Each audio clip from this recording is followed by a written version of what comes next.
Hello, everybody. Welcome into the Computer America Show. Got a terrific program planned for you tonight. In the 2 minutes until showtime. in the first hour, we're going to be talking to the creator of WallStreet.com and what it does and why it's so important, and how people are dealing with the stock market in this high-speed world of the internet. We have the company CEO joining us in the first hour. Should be really interesting. Jerry Burden, owner of trademarks for WallStreet.com. And in the second hour, we're going to talk about an amazing credit card. One card to do it all. I mean, everything. This is an amazing card. It's as thin as it is. It has electronics built into it, and it works with any card reader that uses the magnetic stripe. You don't have to have special card readers. It has NF, near field communications, basically everything in one card. So it's called the Stratos card. We're going to have the company's CEO, co-founder Tiago Olson on with us. So sit back, relax, enjoy the show as we begin the Computer America program. 1 minute until showtime.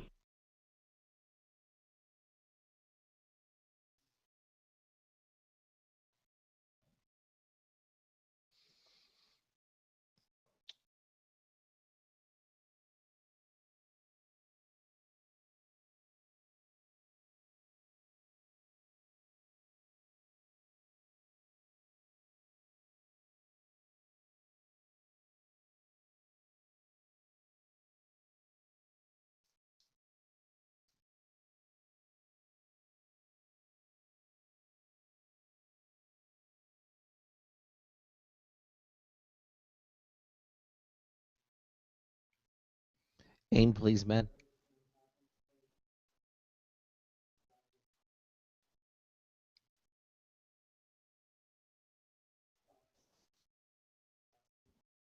Your show will go live in 5 seconds. 4, 3, 2, 1.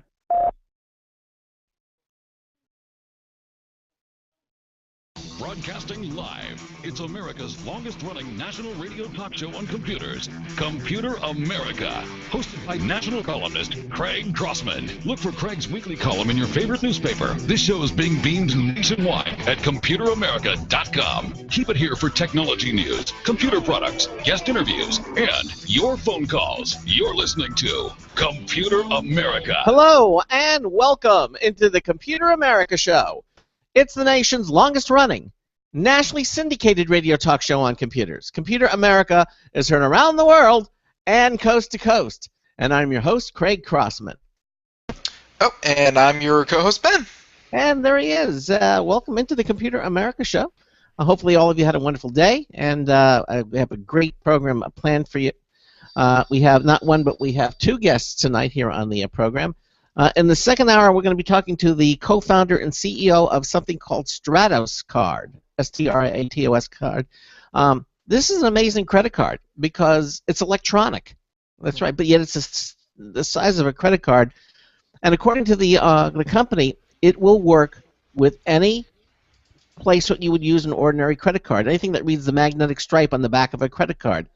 We're talking ATMs, or we're talking, I mean, you name it, it will work with it. But it's electronic, and supposedly all of your cards, all of your debit cards, your credit cards, your ATM cards will work with this one card. It doesn't tell you which one. It's kind of like putting all your cards into a hat and saying, okay, it's going to go to whichever one I pick out. But pretty cool nonetheless. Yeah, I mean, if you watch, I don't know if you watched the video, but it's an amazing card. It looks like it has near field communications. It is a single card, one card to rule them all. Sounds familiar. I've heard that somewhere. So we're going to have the co-founder and CEO of the company joining us in the first hour of the program. And if we have time, of course, we'll do computer and technology news. That will be brought to you by Slimware Utilities, the official optimization software of Computer America. If you have a comment or a question or for any of our guests, you can reach us by calling 347-884-8881. That's 347-884-8881. That'll get you on and get you through. Email is live, L-I-V-E, at computeramerica.com. If you don't want to go on the air, if you're radio shy, it's a great way for you to get your comment or question in. Live at computeramerica.com. We have that set up to go when we're live and on the air. You can also join us in our live interactive Computer America chat room. From our homepage, you'll see the button there that says chat room /live video. You click that, it'll move you into the Computer America chat room. Actually, it's a split screen. On the left-hand side is the chat room entry form, where you put in a username. That's the name you'll be known by when you go in there.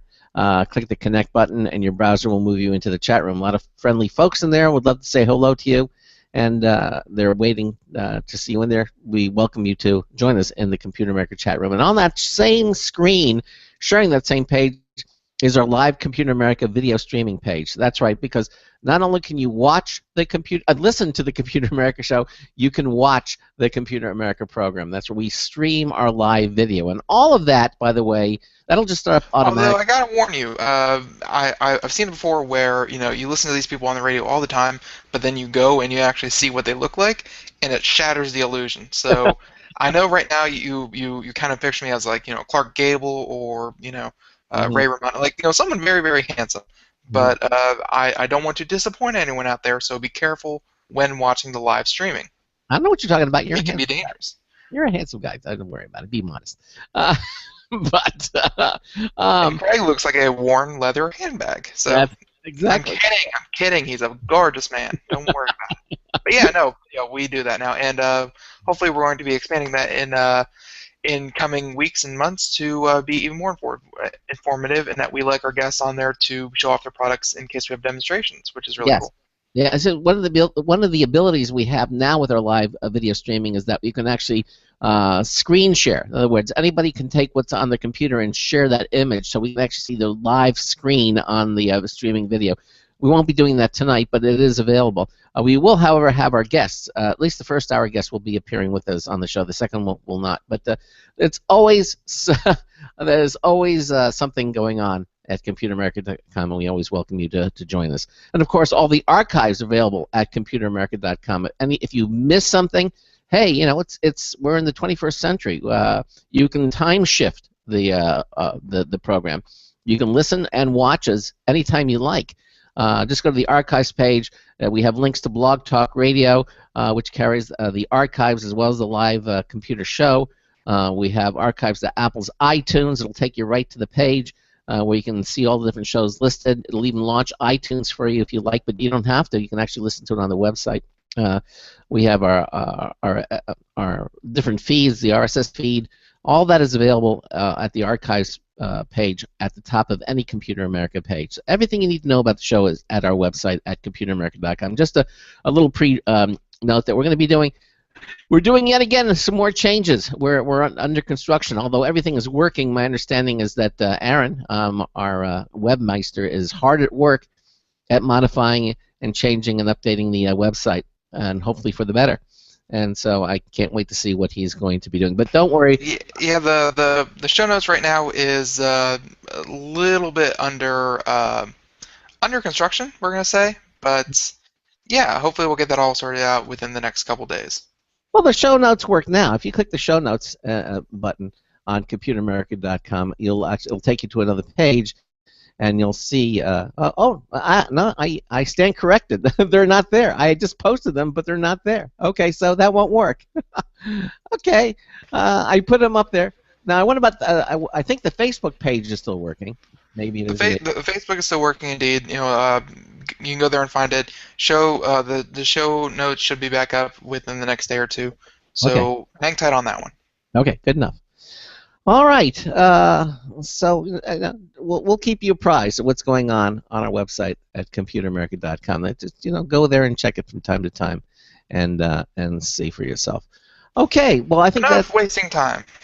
Yes, that's it. All right. Well, someone in the chat room says the show notes look great. They do, but there's no content in there that I can see. It's just titles and everything. We lost today's show, but I'm sure we'll get them back.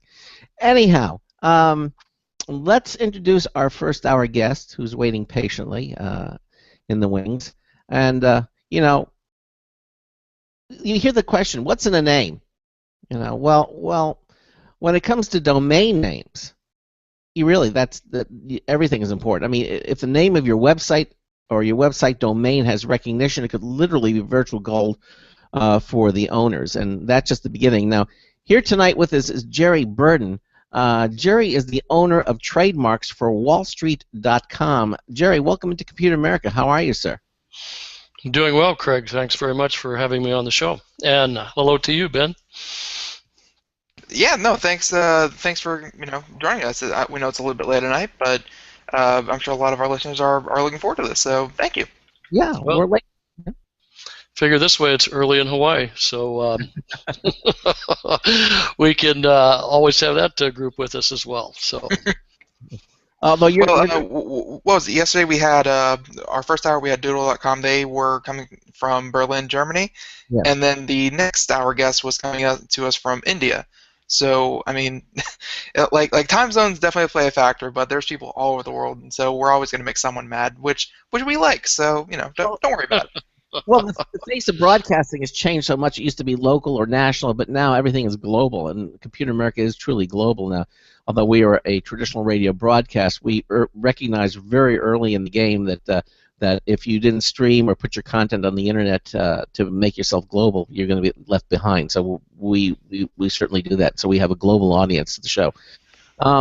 So let's talk a little bit, Jerry, about wallstreet.com and why don't you just give us an overview of what it is that you're doing at this website? I know you have two versions. You have wallstreet.com and you have wall-street.com. And tell us a little bit about that. Sure, Craig. And also I'd like to mention that I very much appreciate what you gentlemen are doing with your show. I've already learned something since I've been on here in this very short period of time. And I'm thinking this is a great way to be able to take a new invention or a new technology such as the Stratos card and advertise it on wallstreet.com. Wallstreet.com, you say, what's in a name, What's in a name? Well, everything's in a name. Let's say, for instance, if you think of American Indians, you probably think of Geronimo. If you think of the Civil War, you probably think of Abraham Lincoln. If you think of computers, you probably think of either Apple or Dell. So a name out there tells you what you're all about. Probably the most iconic financial domain name in the entire world is Wall Street. You can say it in any language, anywhere in the world. It's always the same. It's always Wall Street, and it represents one thing. It represents the financial center for money. So on Wall Street, as we see all these changes taking place and what's going on with the new technologies, it's time for Wall Street to evolve into a whole new arena that's never been recognized before.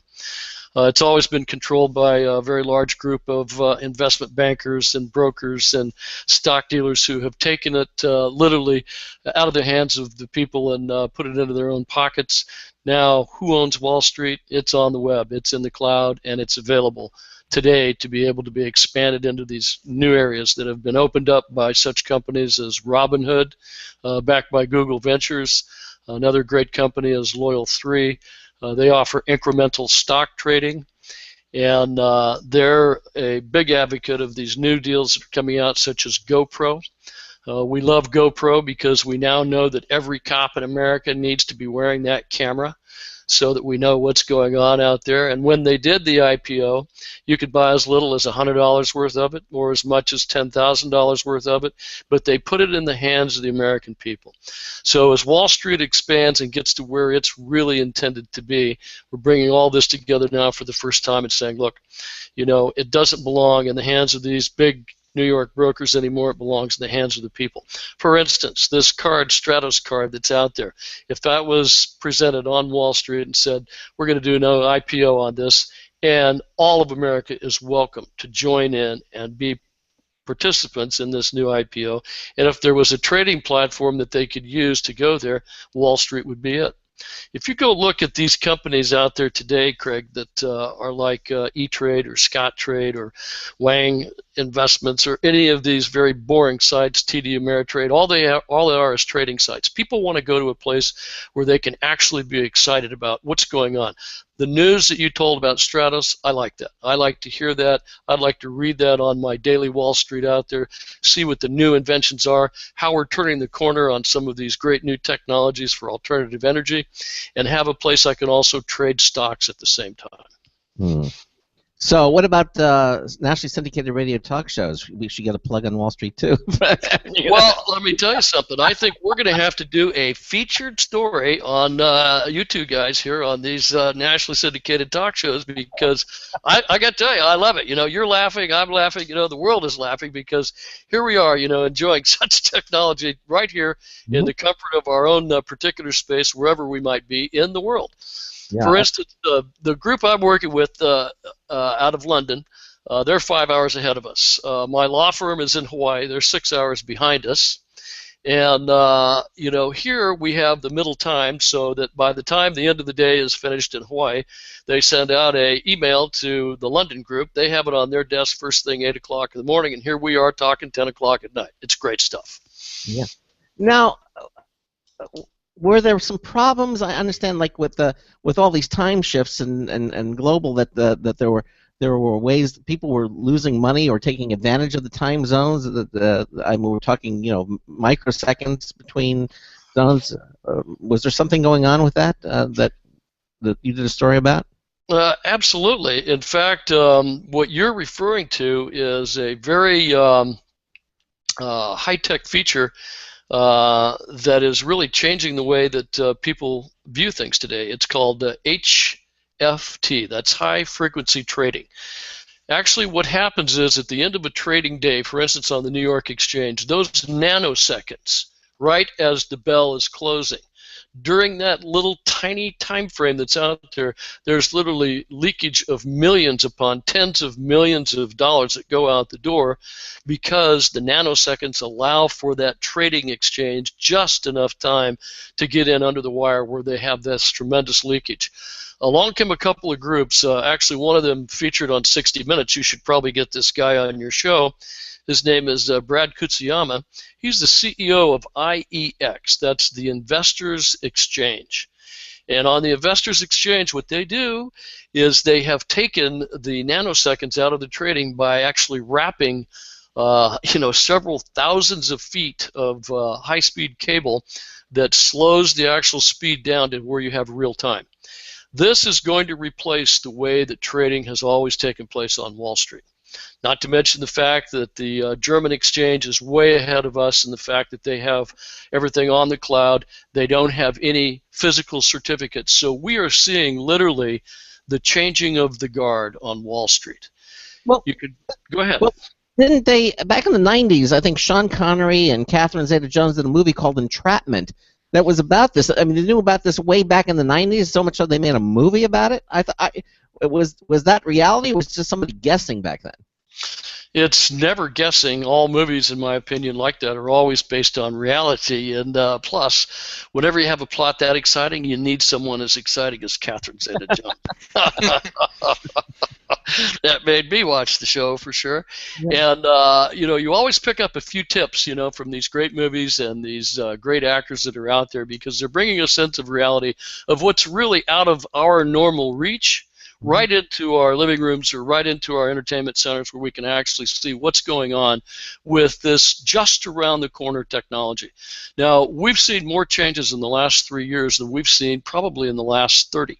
And it keeps compounding itself out there. And the American people are standing there after the fall of 2008 with their hands in the air, their palms up, and they're saying, what's going on here? Why aren't we entitled to a little bit more of all this action that this few handful of people seem to have? Well, I'll tell you what, I think that time has arrived out here.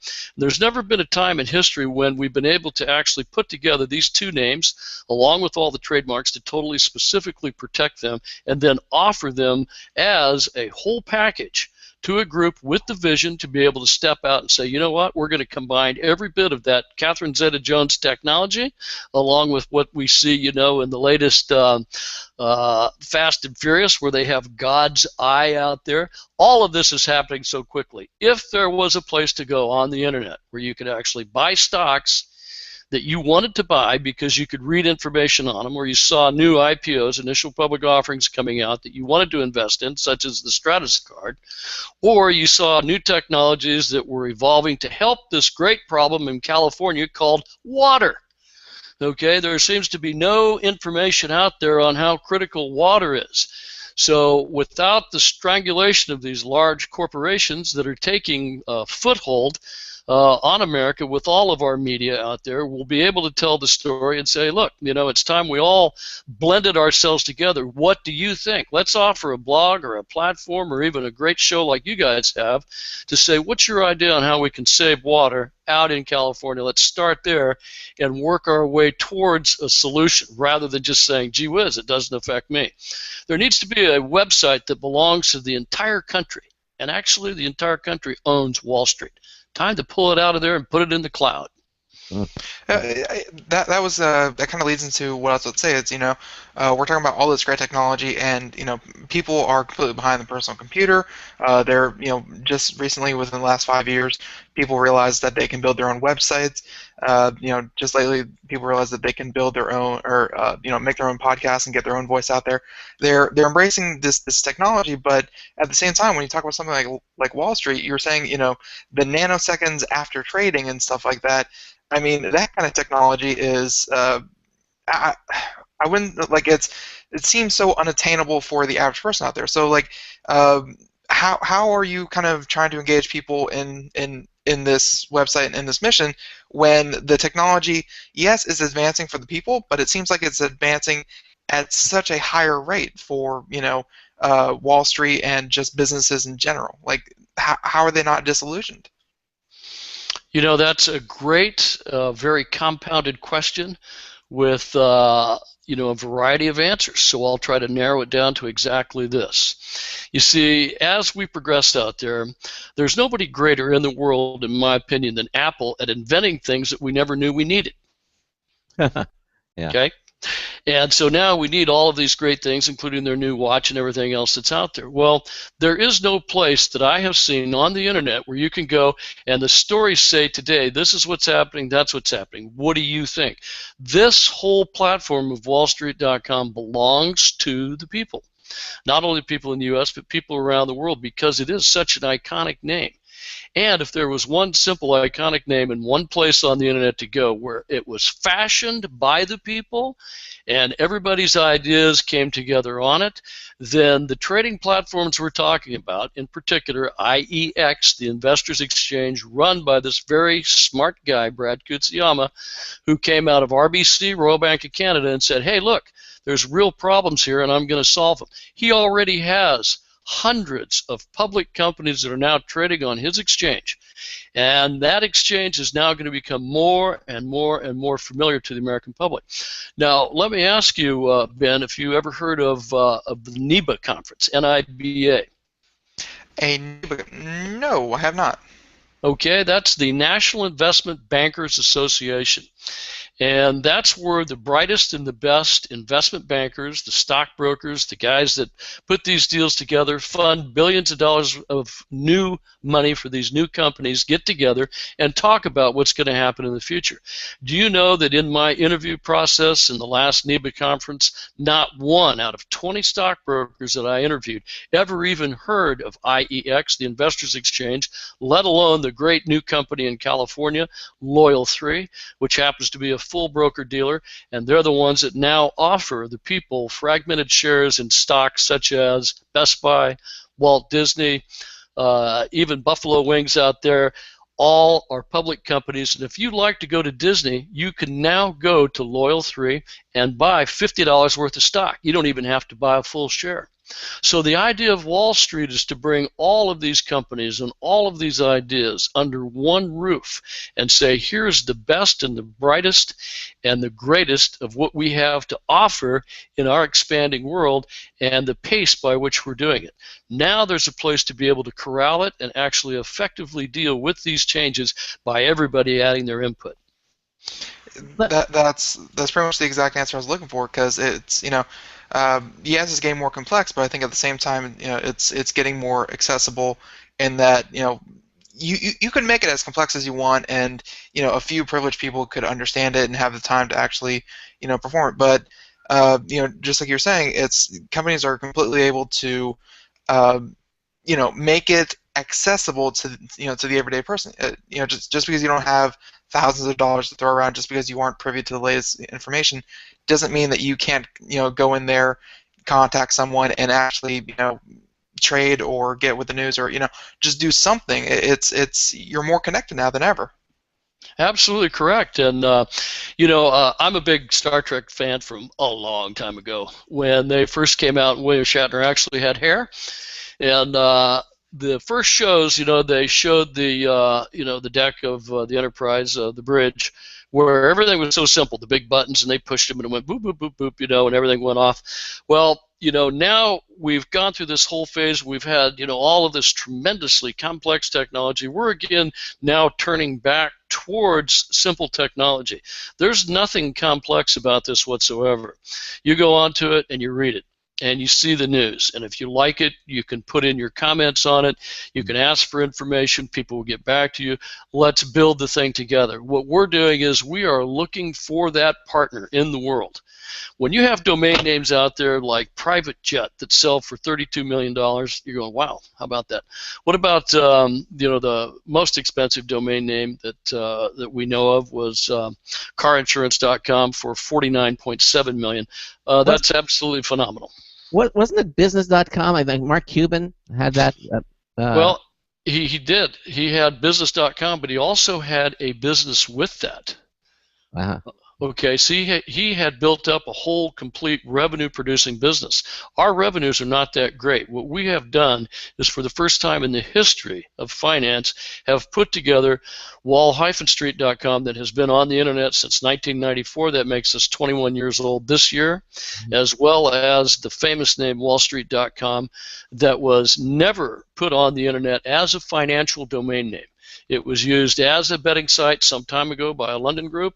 They, in fact, later on took that site down, and then Wall Street became for sale. And because of my predecessor who was involved with this, I became very aware that he had also the trademark wall-street.com. So as I expanded on that, I went ahead and purchased 7 trademarks to go along with this without the hyphen. So now we're branded without that hyphen on every single page of our website that shows that we have all this together. So now it's all come together, and what we have is this extraordinary package which cannot be broken in any way out there, and extremely well propped up by the trademarks themselves, which are phenomenally useful in protecting everything that we have. So as we build the new Wall Street, not out of bricks and mortar anymore, but in the cloud, we also have wallstreetcloud.com. And that we're going to have some fun with, gentlemen, as we go along, because everything is headed towards the cloud. Well, let me ask you this. I mean, other than the obvious, can you explain the value of having the name Wall Street affiliated with your business? I think that the value of Wall Street affiliated with your business actually, Craig, falls more in line with the type of business that you have. For instance, I've been in the public arena for a number of years. I hate to say it, even now, it's been about 30 years that I've been associated with the public markets, and here is where the companies start. Microsoft started in a garage, Dell started in a basement. All these large companies we know of today, they all started in a very small, insignificant way. What Wall Street does is say, hey, look at this company. We like this company because it has an independent research report on it, because it has these facts, because we feel it fits a need for the future. So if you see it first on Wall Street and we endorse it, you know it's a good company. Now, we have kept ourselves at a very high level. We don't ever put companies out there that are, companies that we feel, will be disappeared, within a few years. They must have a great technology. They must have 3 major things that we look for. Number 1 is management. Number 2 is management. Number 3, of course, is management.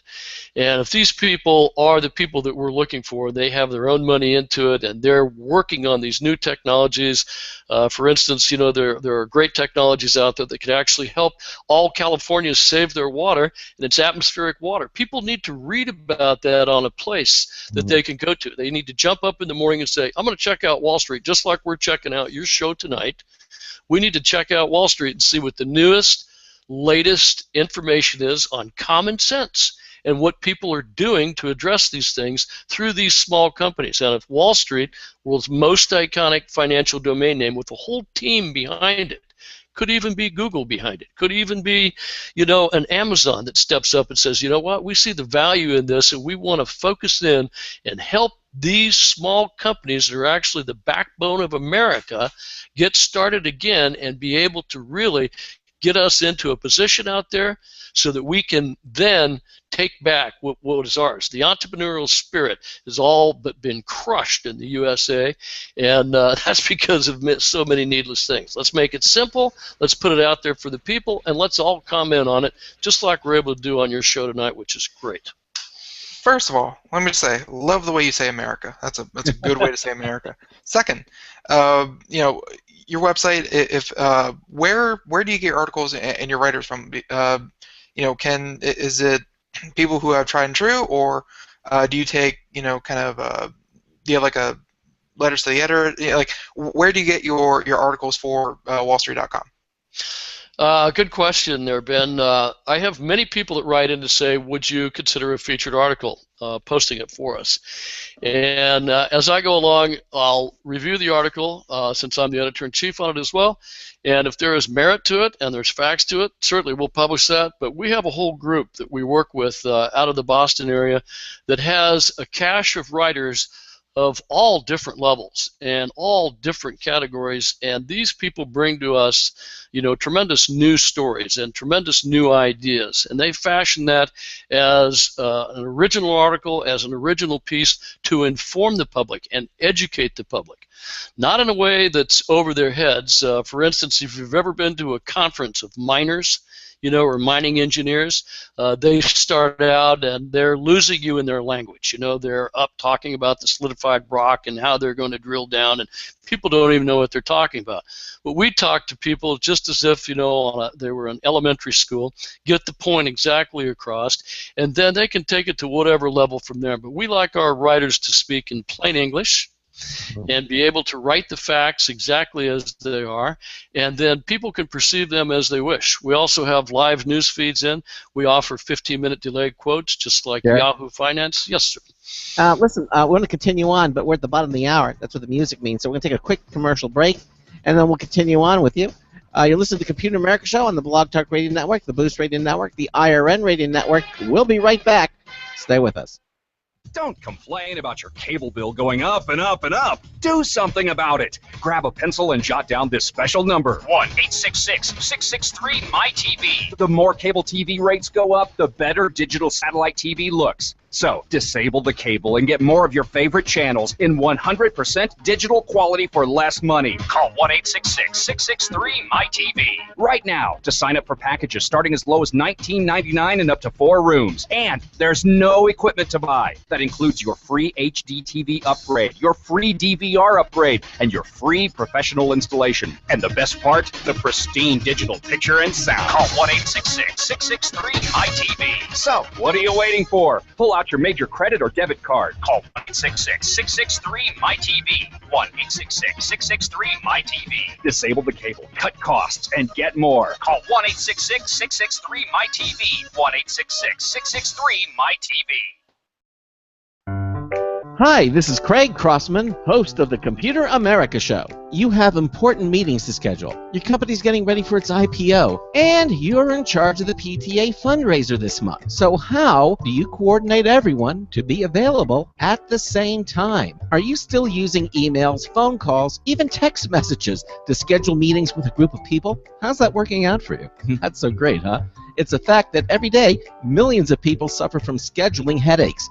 Well, with Doodle, scheduling meetings with a group of people is quick and easy. With Doodle, you can easily propose available times to each member. Each one checks off the times that they're available, and then you simply pick the time that works best for the group, all in an easy-to-read display that integrates with your existing calendar. Nothing could be more simple. Give Doodle a try for free, and like millions of Doodle users, you'll truly see how easy it is to find the perfect date and time for all your meetings. That's www.doodle.com.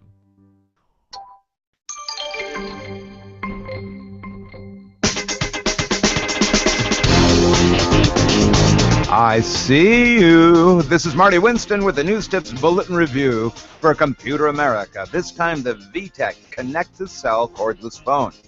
The styling of the VTech LS6191-17 connect-to-cell cordless answering system with caller ID, call waiting. That entire long name won't tell you why I like this a lot. Is a modernistic salute to the desk phones of the 1950s, absent the coiled cord. The decked 6 handset cradles much like the classics, but in this case it charges in its cradle. Both handset and base offer speakerphone, caller ID, and other cool functions. You can also pair it with your mobile to make both kinds of calls from one place. This is extra handy if you have to put your mobile somewhere without a comfortable seat, just to have enough bars to have service. Available Android or BlackBerry apps help you import up to 200 contacts. You can pick a ringtone and volume, configure the answering system, or turn it off, which we like, and more. Bottom line, while the feature set, specs, and performance of the VTech Connect-to-Cell LS6191-17 cordless phone may justify your interest, its looks are what will drive you to wanting to own one. This is Marty Winston with the News Tips Bulletin Review for Computer America. Welcome back to the Computer America Show. Oh, I feel so bad for Lunchy in the chat room. I'm trying to come up with novel ideas, but some ideas have been taken.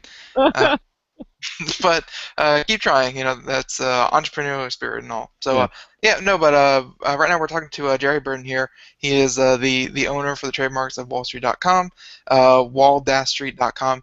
And just clarify something for me real quick, because I tried going to wallstreet.com, like just the website, and it says it's up for sale. So I'm guessing Wall-Street will always take you to the website and that kind of thing. But do you actually own wallstreet.com and you're trying to sell that, or what's going on there? Well, as I'd mentioned before, can you hear me? Yeah, you're good. Okay. Okay. As I'd mentioned before, we're involved with a group in London, and they're a partner group. Okay, they own wallstreet.com without the hyphen. Okay. I own it with the hyphen, and I own all of the trademarks and copyrights. Okay. Okay, so that's what caused us to team up. Again, as previously mentioned, the London group had used Wall Street as a betting site. Yeah. And there are those that say, hey, you shouldn't probably do that. And so Wall Street was taken down as a betting site. It's never been up together as a package, as a financial domain package altogether. So as I worked through the last 4 years, I've owned wall-street.com for 4 years. I've put together all the copyrights and trademarks on it. I've worked my way into a position to make a arrangement with the London group so we could come together to sell this iconic domain package for this very purpose that we're talking about, and that is to have a group recognize the value of this. And if these names like Private Jet and the car insurance and even beer.com sold for $7 million. I mean, good grief, you know, there are so many ways to capitalize on wallstreet.com itself being just an iconic financial domain name recognized worldwide with the right group behind this. And if they want to join with us and join forces, then we can put all of our work together here so that we can make something absolutely magnificent and powerful. But if a group like Scottrade or E-Trade came along and said, you know what, we have a really boring website. You go to our site and it says trade these stocks. I got a little bit of information.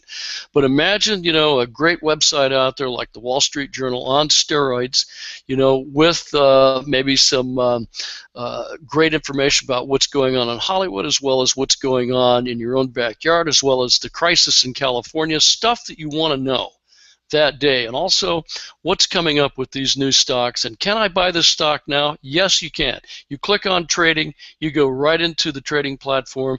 With the help of a company like Loyal3, you could now buy $100 worth of stock, no fees.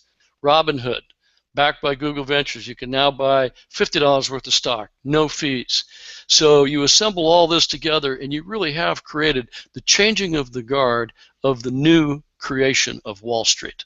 It's no longer a place for, you know, this very untouchable elite group of very well you know, trenched in group of brokers and dealers that have had their control over this for years. It's all changing right now in front of our eyes. I feel very, very fortunate to be sort of like the gatekeeper here, Ben, of this tremendous idea. And what we're doing is we're reaching out to the world. If you Google Wall Street, just the two words, we're on the front page of Yahoo, Google, Bing, and 11 other minor search engines. We're on the front page. We've been there and out there for over 20 years. That's why we have the notoriety that we have. So as we come together with the whole complete package, you can see that that real estate that you own on the front page of Google is probably worth more than any other real estate out there these days. So we want to have the visionaries come together and say, hey, it's time to change all this so everybody can share the wealth and everybody can see what's going on. How do we do it? We all get together and exchange ideas. I'm sure you've heard of crowdfunding, right? Yes. Yeah. Well, let's say we had a crowdfunding that, we did a story on Stratos card out there. They liked it. They put their money into a crowdfunding platform. The next thing you know, we're doing our own IPOs on Wall Street. We are the place that people go to be able to say, let's fund these new companies for the betterment of all of us. In California, it's beyond me why nobody steps up and says, why don't we use drip technology rather than these great big irrigation ditches we have out here? We're actually running out of water. Okay, and that's happening all over the country. And these things that are happening to us, why not broadcast those on a place that everybody can take a piece of and share as a great information platform? And you have to have a great name. Like Geronimo had a great Indian name. We still remember him today. And if you have Wall Street, my God, that's just about as good as you can get out there as far as saying, hey, recognize us. This is what's happening on Wall Street today. All right, yeah, that makes perfect sense. Although I just want to point out that many would see the irony in WallStreet.com being a former betting site. So just point that out. Well, I remember that. I remember that Wall Street was a betting site, and it was British. I remember that. Well, I thank you very much. I consider that to be a compliment because you really have endorsed the hurdles that I've had to overcome. Okay, so put this package together, repackage it, and then present it in a brand new, fresh way so that people say, yes, it's never been done before as a media package or as a place that you can actually go to. Now, with the help of a great group down here, Transmedia, we did our first press release out there that actually informed the public that we are available. We're either for sale or we're out there for a partnership. And we know the value of these domain names. We know what they can do. But this one in particular is close to my whole soul and existence in the fact that I've been in the stock market and associated with it for a number of years. We'd like to see a great, strong American company get behind this and say, look, let's turn this into what it really should be, and that is a combination of every great technology from Loyal 3 to the new high-speed trading platforms they call high-frequency trading to the companies like Robinhood who offer no fees out there, and let's put it all in one place, and let's call it the new Wall Street. And when it appears, it's already on the front page. All you have to do is Google those two famous words, and up we come on the deal. Would it be nice to be able to have a one-stop shop where it's quick and easy access to all this information right at the reader's fingertips with the ability to do instant trading all in one place? Quality information, objective, fact-rich information, share pricing and volume all right there in one easy place. That would be very nice. What do you think companies like E-Trade and all these others that are similar to that, do you think they're going to feel threatened with something like this? Well, of course. Right. Okay. All right. Well, they're probably going to feel threatened enough to pick up the phone and say, hey, look, we don't want this thing getting away from us, so why don't we team up with you, If you can't lick them, join them. Who said that? P.T. Barnum. Mm-hmm. Exactly. Okay, a long time ago. And like it or not, okay, I've got some very powerful media people behind me here, and we're taking this out to the public, and we're presenting it, and we're saying, hey, this is the changing of the guard. As a matter of fact, I've been writing a screenplay on this all the way along because at the end of this story, wherever it ends up, whoever it ends up with, should be the third series of the Wall Street show that came out, So Michael Douglas may have one more shot here at Wall Street 3 as it ends up being right in the hands where it needs to be. Wouldn't that be ironic? Yeah. Then we get Ben a part in that movie. Thank you. Actually, we would put Ben out there with Catherine Zeta-Jones and have and I have wouldn't him say a do. word the entire time. Yeah, and there would be sparks flying, and these nanoseconds, that you wouldn't see Ben be able to move around quickly enough, would all be captured right there on film. I like that idea, so we'll go with that, Greg. Yeah. But I like your idea that it's not just about the news. It's not just about the stocks. It's not just about what you're trading. I mean, at the end of the day, it all ties in together. It's what's happening in the news is certainly affecting what's happening on the stock market, and what's happening on the stock market is affecting you, and then what's affecting you is affecting how you're going to buy. It's like I think you're really trying to show off the potential of a network like this, in that they can, like Wall Street, very iconic name, and then they can just kind of go to one place to get news, their personal finances, and stocks in general, and then just kind of branch out from there. Start in one place that that's obviously going to leap to mind really, really quickly, and then go from there.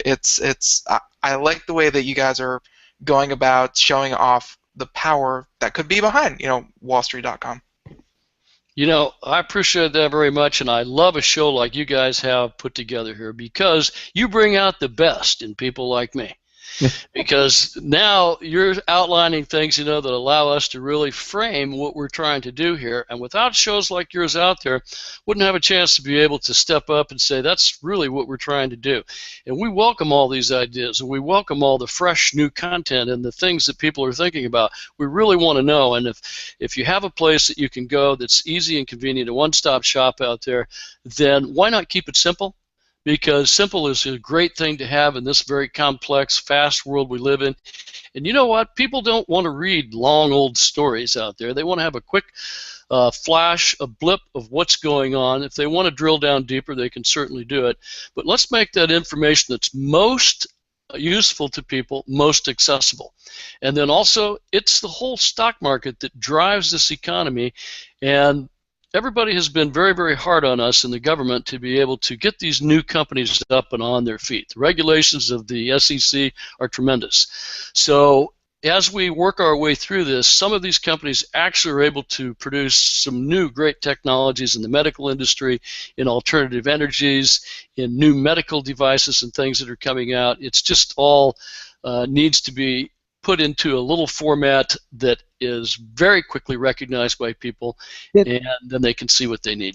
Didn't we just have Clamor on? We had him a couple of days ago. They were talking about something just like that, Ben, right? We had them on last Friday. No, they're just starting out it's kind of like a media distribution network, but it's kind of available for anyone and everyone who wants to get something out there. So, and we're actually going to start using it very soon. But no, this is obviously going to be something a little bit bigger, because that's a way for like your podcast to get like a little bit of an ad time without actually being in a social network. That I would akin that more to like a social network. This is more like what you do for your morning news, your business, and that kind of thing. So it's similar in the fact that it gives both and both give the individual power over what they're doing for that day, but it's not the same. And one's like a social network and one's like a business. Oh. They were talking about news in 18 seconds or something like that. They were like little climbers, little bits, fast streams, to give you highlights. And then, of course, you could dig deeper if you hear something that you like. That was one of the features of Clamor. So, but, I digress. Okay, so Swing and miss, but close. Yeah, exactly. If you're listening, we're talking to Jerry Burton, who is the owner of trademarks for wallstreet.com. Do you think a successful wallstreet.com could mean to the world of stock trading and finance? What do you think a successful wallstreet.com would mean to that? I think a successful wallstreet.com would mean a successful general American public. In fact, if you examine the wealth that we have created here in the greatest country of the world, the richest country of the world, there's plenty to go around.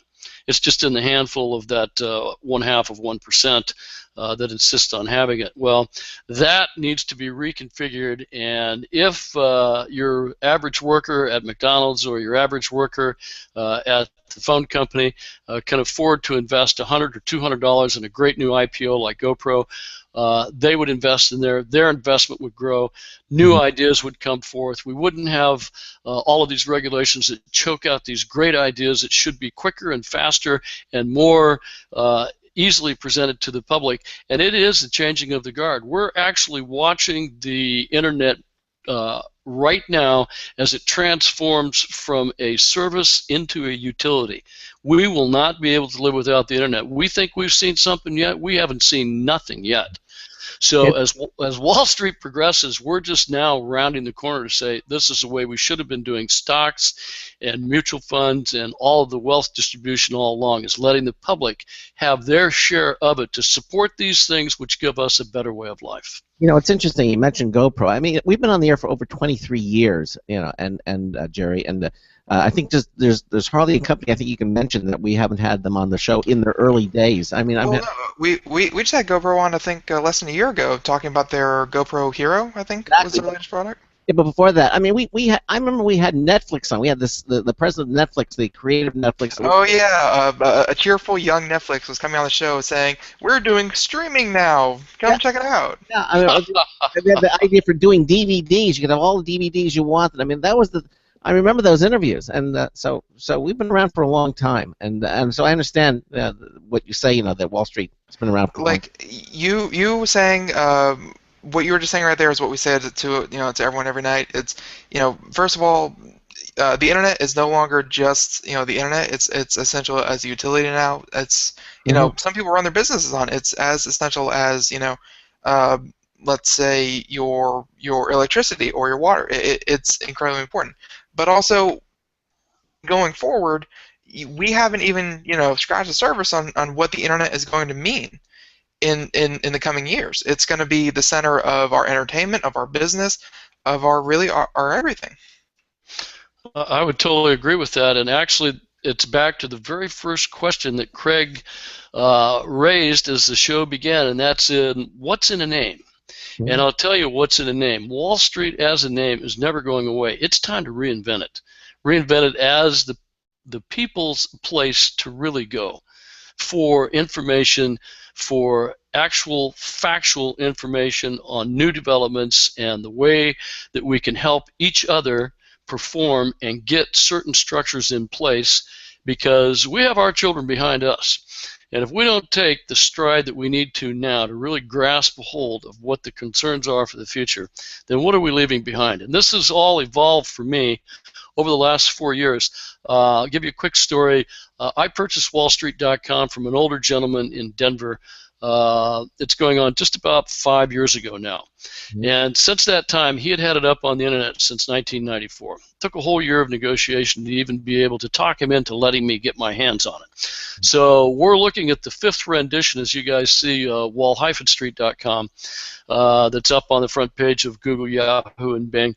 But as it's progressed throughout the last 4 years, the idea has come more and more clear to me that we need a showcase place, that you can go to and say, what's happening in the world of technology? As a matter of fact, I want to see, what's going on Computer America out there. I want to see, these different things that I can access all from one place. So you go to the menu, and we go back through your archives out there, Craig, and let's see that interview again, with the inventor of Netflix, and see, I remember those little packages that came in the mail. Who would ever believe that they progressed to the point now where they are the streaming giant on this new advancing technology? Well, there needs to be a place to tell these stories, and what better place to tell financial stories and great success stories and instill hope in people to say, look, if you have an invention or if you have an idea, let's put it out there. Let's do an article on it. Let's get you out there. Let's find out what everybody thinks about what you have, as well as what's happening in the national news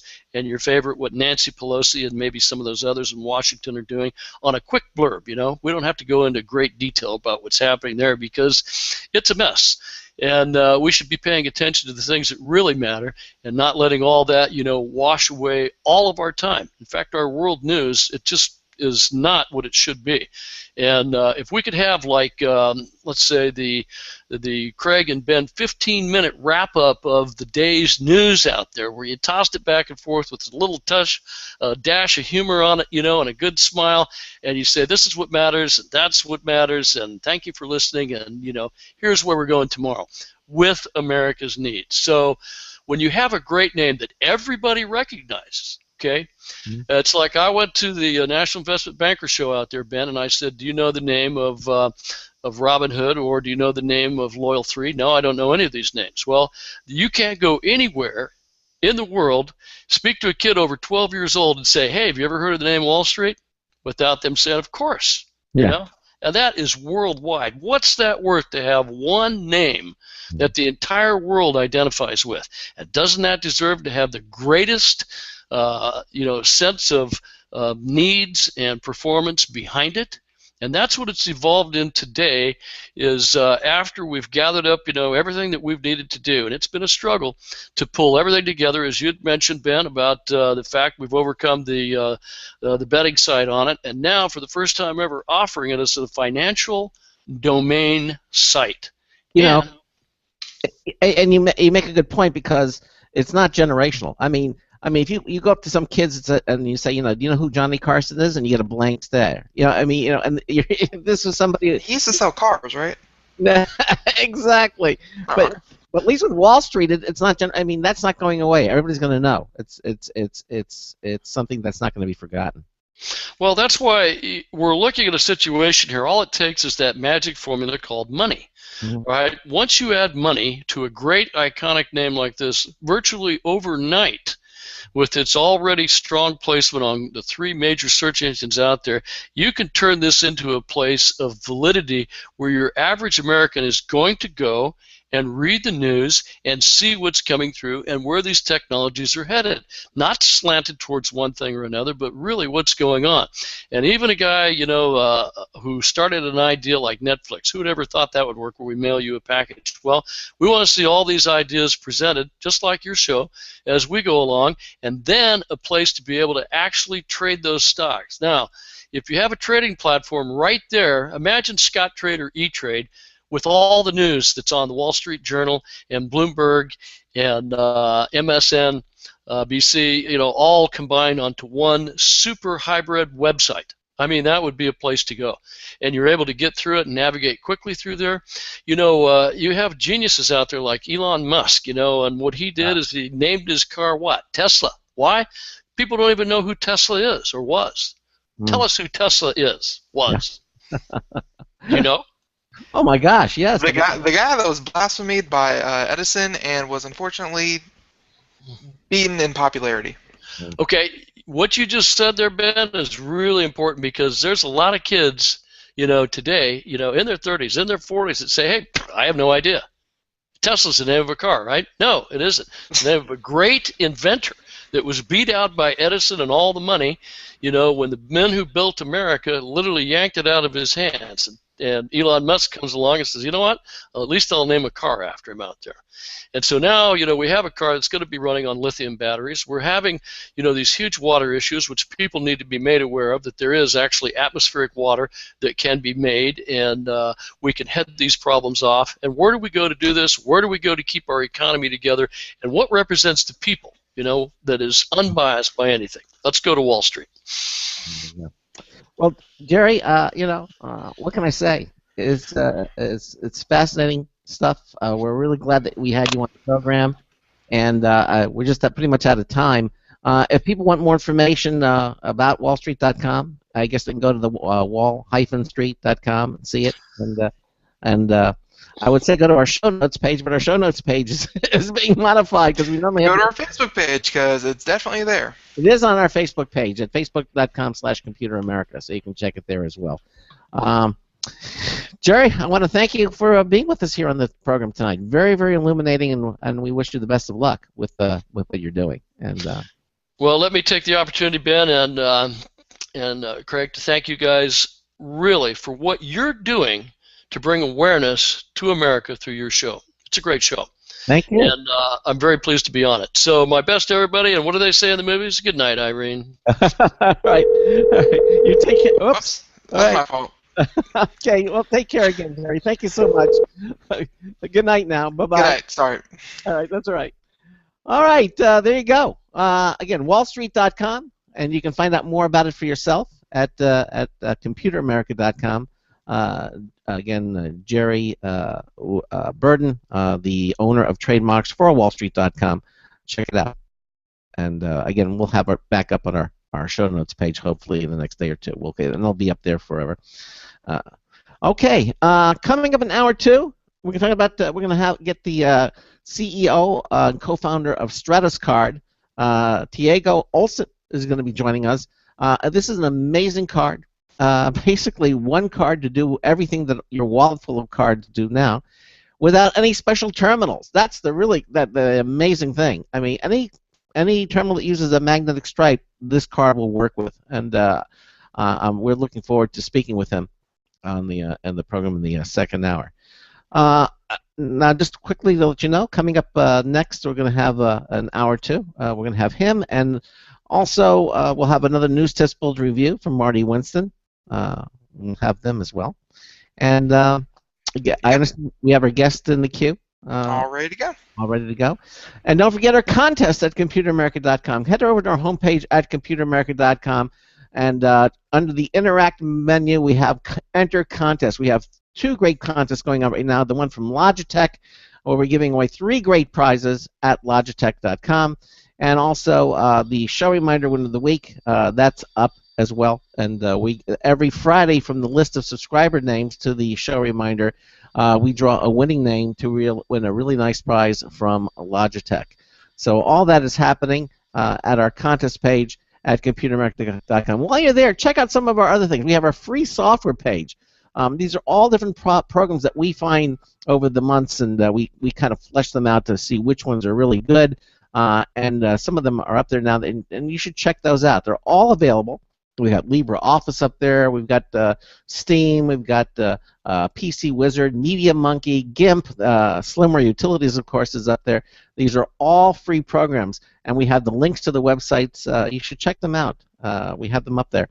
And again, on our free software page at computeramerica.com. Okay, we're going to take a real short break, and then we're going to be right back. Yes, sir. Listen to the Computer America Show on the Blog Talk Radio Network, on the IRN Radio Network. We're also on the TuneIn Radio Network. We're going to be on VoiceAmerica.tv. All these web networks, you can listen to the Computer America Show. Just go to our homepage at ComputerAmerica.com and you can listen to us. Another hour of the Computer America Show coming straight at you. We will be right back. Stay with us. Broadcasting live. It's the only national radio talk show on computers to air every weeknight. Computer America. Hosted by national columnist Craig Crossman. The first hour's behind us, but there's still more of tech news, tech talk, and your phone calls. We're being beamed nationwide at ComputerAmerica.com. You got computer problems? Bring them on. You're listening to Computer America. Computers run the world, and we run computers. Call us or send us an email to live@computeramerica.com. Hello and welcome into hour 2 of the nation's longest running, nationally syndicated radio talk show on computers. This is the Computer America Show, and I'm your host, Craig Crossman. And I'm your co-host, Ben. And we just had wallstreet.com on the first hour. And if you missed any portion of that, you can listen to it again. We archive all of our shows at computeramerica.com. Just go to the pull-down menu, the archive pull-down menu, and you can see all the different places that you can listen to the show at your leisure. But we're into hour 2 of the program, and I'm really kind of excited about this, our next hour guest. Anything you want to mention before I get started in introducing him? Nope, you're muted, Ben. I can't hear you. Oh, in fact, you can't hear me, but no, can't really say much on the show notes yet. No, not really. I'm good. Okay. All right. Good. All right. Well, let's start off by saying I want you to go ahead and look in your wallet. What do you see there? A little moth, and it's dying of loneliness. I know. Well, but if you're like most of us, you've got credit cards, loyalty cards, debit cards. I Oh, mean, okay. you got all these cards, and they're all based on magnetic stripe technology from the 1970s. Really? I mean, now I do have this iPhone application, that'll kind of take pictures of the cards and kind of consolidate them, so I don't have to carry Oh, see, all of them there's an around. app for that. Yeah, there's an app for that, but still. Well, according to our guest tonight, a company called Stratos has created a better card for you to carry. New technology that works with existing point-of-sale terminals. In other words, it's not like the Apple thing where you have to have the special terminals put in. No, Apple Pay. the Apple Pay. You don't need that. A technology that helps protect consumers, merchants, and banks from fraud. And bottom line, technology that helps everyone to make smarter decisions every day. Now, Stratus allows you to combine your plastic cards onto a single smart card. You can load your credit card, your debit card, loyalty cards, membership, and even gift cards onto the Stratus card and use it anywhere your traditional cards are accepted. So instead of carrying a pocket or wallet full of cards, now you can just carry one. The Stratos Connected Card. It works wherever your other magnetic swipe cards work. If the card is lost or stolen, it automatically locks once it's away from your phone. No information is displayed on the card, so no one can steal your account numbers or other information. It also works with your mobile phone.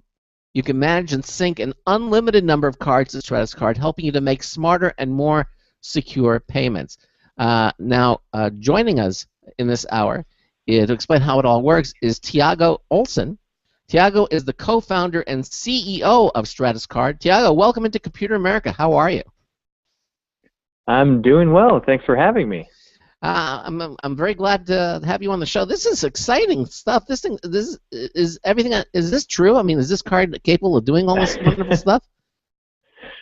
Yeah, well, we've packed an entire computer architecture just into a standard size card. It's flexible, the same thickness of a normal card. Wow. And you can carry it around, and it consolidates your whole wallet, and allows you to pay more intelligently and securely.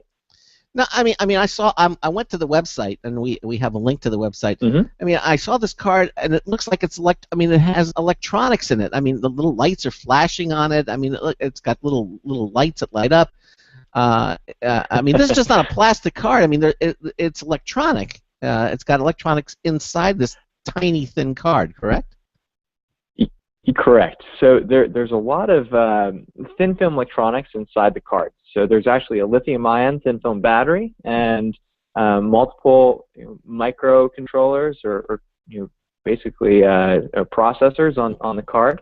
And the stripe is really the secret sauce there, and that allows the magnetic stripe on the back of the card to change.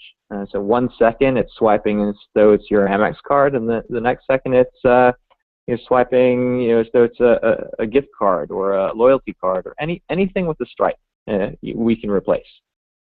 Because that's the one catch or the gotcha with things like Apple Pay and what have you, is that they've got to put in the infrastructure. They've got to put in the terminals that can read, the iPhone technology. And what I'm hearing from you is that you don't really have to do that. You're using the existing technology that's already in place? Yeah, so we've created a technology in a card that is backwards compatible to the current infrastructure. So, just like you mentioned, there's this chicken and the egg problem that's traditionally been in the space. So you have Google with Google Wallet, you have Apple Pay, some of the telecoms were in it. Just a lot of big players trying, everyone's excited about leveraging the phone for payment, but no one had really been able to make too much headway because of that infrastructure problem. There's the chicken and the egg. As a consumer, I can't get in the habit of using something if I can't use it anywhere. And then on the flip side, if I'm a merchant, I might not want to invest in upgrading all my terminals if consumers, haven't even heard of mobile payments or don't want to do it. Yeah. So we kind of fit in by, allowing you to leverage the power of your phone, but kind of connect it to the current infrastructure. So you can use it, whether you're at an, an ATM or a restaurant. You don't really have to think about it. You know that the card will work anywhere you ordinarily swipe your plastic. I mean, I'm still kind of reeling with this. Now, is this card available yet, or is it still in development? So we're shipping the card this month. Shipping starts this month, and we've seen such high demand that the queue of people waiting for the card as we are ramping up our manufacturing is out to September now. Well, you got to send me one of these things. I got to try this thing out. Yeah, absolutely. I got to get one of the Stratos cards in your hand. Absolutely. It's a very fun experience just to be using it out and about, and people are certainly extremely excited. Just at the cash register or at the restaurant, and it's one of the first things that we realized going out and doing our beta testing with folks nationwide. The immediate piece of feedback that we had is there's so much interest when people would see the card that we are implementing a referral program. So for every person you refer, you get some money back on your subscription. So if you're using the card and someone asks about it, you can just enter their phone number or email address, and you can share Wow. a referral link with them. So tell me a little bit more. I hear you want to ask him a question. Yeah. No. Well, I just want to say that I like the idea that you use the existing technology, because really the first big near field communication, or like the first thing that was going to replace the debit card or replace the magnetic strip, like really it only really got off the ground because, hey, let's face it, Apple's a big name, and they said, hey, we're supporting this, so go ahead, use it. Like it took a big name to go out there, and even then people are still hesitant to replace their debit cards, to replace their credit cards. I mean, they still have them. It's not like Apple, it's not like people are walking around with just their cell phone and no wallet anymore. But to use the existing technology, I mean, how's that been working for you? Is it people would just kind of pick up naturally, or they're still using their debit card and 50-50? Like, have you heard people enjoying still using something similar as to what they've already been using? Yes, I mean that's one of the big differences is from a NFC standpoint or an Apple Pay, you can't leave your wallet at home and walk around and just use that. Just it's accepted at less than 5% of merchant locations, and you're still going to need to use your card or cash to make payment. Now with the Stratos card, what we've seen is that people can leave those cards behind and just walk around and use their Stratos cards. In the early stages when they're still getting used to the product and everything, maybe you carry a backup credit card or debit card with you, just so you have one more option. But we've seen people completely ditching their wallets and using the Stratos card. Well, let me ask you. We really view it as a complement to something like Apple Pay as well. Well, how many cards can you load into this card? Or are there any other types of cards that you can't use with the Stratos? So with the first generation Stratos cards, you cannot yet load in, let's say, an RFID, sort of a card that you'd wave. Right. Kind of either a wave and pay or a door access card that you kind of wave by the door. That's coming in our next version card. Okay. It'll have NFC technology embedded within it. Save one of those. Save one of those for me too. All right, go ahead. Yep. And besides that, you can put any card with a stripe into the Stratos, and you can actually load an unlimited amount of cards into the app. So the way I actually like to kind of think about it as far as an analogy is we're really doing to your wallet and your plastic what iTunes and iPod did to your CD collection. So on the iTunes side, you had to originally burn those CDs into your computer and digitize them, and then you could actually a little bit later you can start downloading those instantly right off of iTunes. So we're doing the same thing. You can actually digitize your cards and store them on your phone. The way you do that, we provide a small little card reader. It plugs into the audio port of your phone. once you plug it in, you can just take your wallet out, you swipe all those cards in, and you've now digitized them, and you can leave them behind. Wow. We're also building the platform to basically allow you to download new cards at one click. Wow. So I guess it'll be is it accepted everywhere? I mean, is it once you get your cards in? Yeah. So you can use the card swipes indistinguishably, from the original card. So if you go and you swipe it at the grocery store, it'll swipe as though it was Amex if you selected Amex. Wow. So in other words, you use a standard card readers. You would normally swipe your card at the grocery store, and I want to buying groceries. I would just take the Stratos card, just use that same card, just swipe it in there, and it would automatically know that it was my debit card, for example.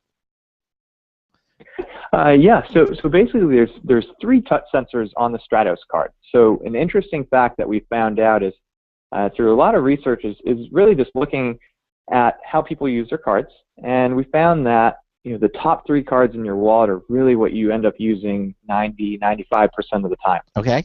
So what we wanted to do is really streamline and optimize the experience for those cards. Mm-hmm. So we have 3 touch sensors on the Stratos card, and you can select. You basically load your 3 favorites in there. So in my case, it's my Visa card, my Amex, and my business card in the 3rd slot. Okay. So I always have those cards with me, and all I have to do is touch a touch sensor to select one, and then hand it off to the waiter, or swipe it at the point of sale system. How do I know that I've selected? I see the 3 touch sensors on the face of the card. They're like little rectangles, and that you touch them. I assume that's what you're talking about. How do I know? Mm-hmm. Let's say the middle one is my American Express card, and I touch it. How do I know that it's now in the American Express mode? I mean, when I hand it to the waiter, how do I know that? Credit card roulette. Awesome. Yeah. Hopefully not that, right? Basically, you get immediate feedback of which touch sensor that you've selected. The LED will blink to let you know which one you just selected and locked in. And we can also, at the exact same time that you're selecting, right on the lock screen of your phone, we'll push a notification there that can remind you which 3 cards are loaded into those slots. And then as you select them in real time on the lock screen, it shows you which card has been selected and the last 4 digits of that card number. That's so we cool. really leverage the lock screen of the phone. That is very cool. And again, it's all on this little tiny, on a credit card size card. So you have these little 3 touch sensors on there. You also have LED lights on the card itself too that indicates what the card is doing. Mm-hmm. Exactly. And as you touch those touch sensors, you get immediate feedback right on the lock screen of the phone. So instead of trying to cram a small display into the card, and there's a lot of limitations there, and it doesn't look so great. What we did is just decided to leverage the lock screen of your phone and to really show you a whole lot of information. Okay. So one of the other unique features is if you take the card and you tap it twice, it'll communicate over Bluetooth. There's a Bluetooth chip inside the Stratos card. Amazing. It'll communicate over Bluetooth Low Energy to your phone, and it'll ask your phone for an intelligent recommendation based on your location. So in the background of the phone, our app is running and can kind of tell what your GPS location is at that time. And let's say you're near Starbucks and you have a Starbucks card loaded into your wallet there, digitized in the wallet. Right. It'll recommend, hey, you're near Starbucks. Do you want to throw your Starbucks card on there? And you can accept that right from the lock screen, and it'll temporarily turn into that card. So if you're at Best Buy and you have a Best Buy gift card, we can remind you, hey, don't forget you have a gift card you can use. Oh, wow. Now, what if the Stratos card is? I want to talk more about the abilities, but if you lose the card, do I have to call every bank now to disable the card that's in there? I mean, what kind of security do you have? Yeah, so security is one of the reasons we exist as a company. We're bringing and improving upon the security and how you pay. So we have a variety of features. Well, first off, we don't display, I guess, your credit card numbers right on the front. So there's an improvement right there. Someone can't just write it down or take a picture of your card. If you think about it, they're really, really insecure. the cards that you kind of carry and hand off right now. Mm-hmm.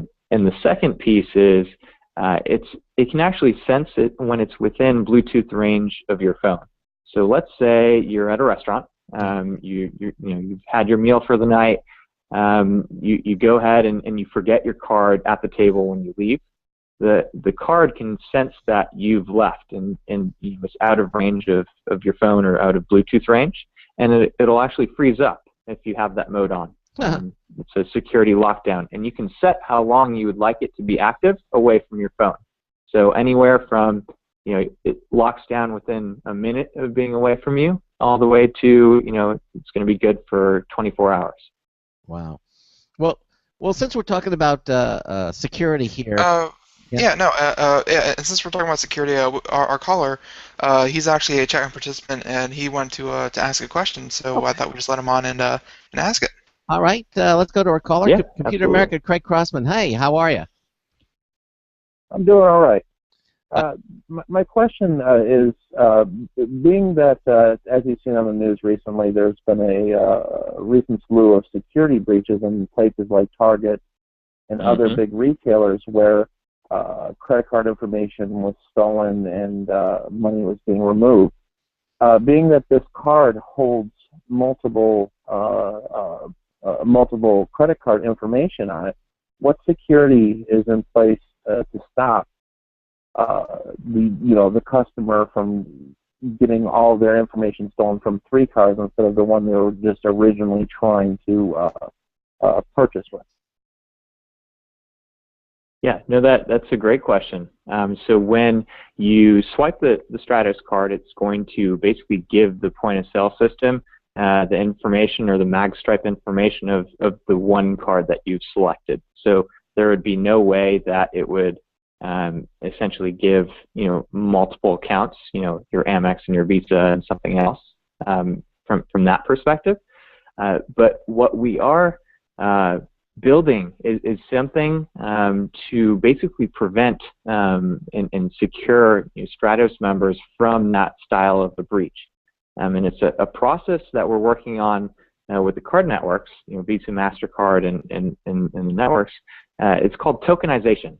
It's something that's actually implemented, and it's easier to implement traditionally through NFC. And it's something that Apple Pay actually does. But it's a one-time password essentially for the stripe of the card. So your account number can actually change every single time you make a transaction happen.